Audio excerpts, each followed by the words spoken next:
ملک الموت علیہ السلام کی شکل۔ ابن ابی دنیا نے حضرت عبداللہ بن مسعود اور حضرت ابن عباس رضی اللہ تعالی عنہما سے روایت کی ہے کہ رسول کریم صلی اللہ علیہ وآلہ وسلم نے ارشاد فرمایا، جب اللہ تعالی نے حضرت ابراہیم علیہ السلام کو اپنا حبیب بنایا تو ملک الموت نے اللہ تعالی کے حضور عرض کیا، یا الہ العالمین، اگر اجازت ہو تو میں حضرت ابراہیم علیہ السلام کی خدمت میں اس کام کی بشارت پیش کروں۔ اللہ تعالیٰ سے اجازت لے کر حضرت ملک الموت ابراہیم علیہ السلام کی خدمت میں حاضر ہوئے اور ان کو خوشخبری دی۔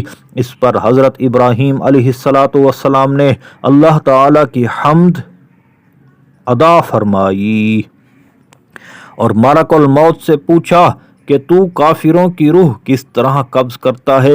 ملک الموت نے کہا، آپ اس کے دیکھنے کی طاقت نہیں رکھتے۔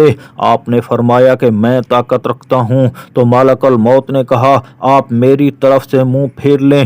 چنانچہ حضرت ابراہیم علیہ السلام نے آپ سے منہ پھیر لیا اور پھر دیکھا تو ملک الموت ایک کالے رنگ کے آدمی کی شکل میں تھے۔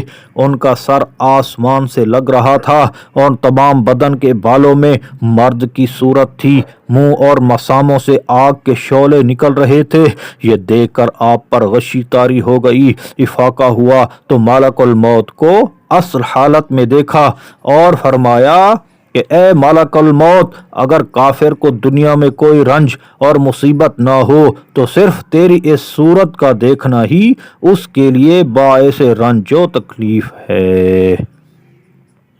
پھر فرمایا کہ اب بتا، مومن کی روح کس طرح کس شکل میں قبض کرتا ہے؟ اور ملک الموت کے کہنے پر اپنا منہ دوسری طرف پھیر لیا۔ پھر دیکھا تو ملک الموت کو ایک خوبصورت جوان کی صورت میں پایا جو سفید اور معطر لباس پہنے ہوا تھا۔ یہ دیکھ کر آپ نے فرمایا، اے ملک الموت علیہ السلام، اگر مسلمان کو مرنے کے وقت دوسرا کوئی عیش و آرام نہ ہو تو صرف تیری صورت کا دیکھنا ہی کافی ہے۔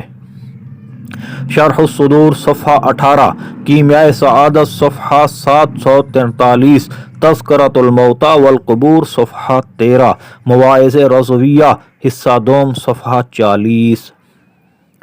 صلو علی الحبیب صلی اللہ تعالی علی محمد صلی اللہ علیہ وآلہ وسلم۔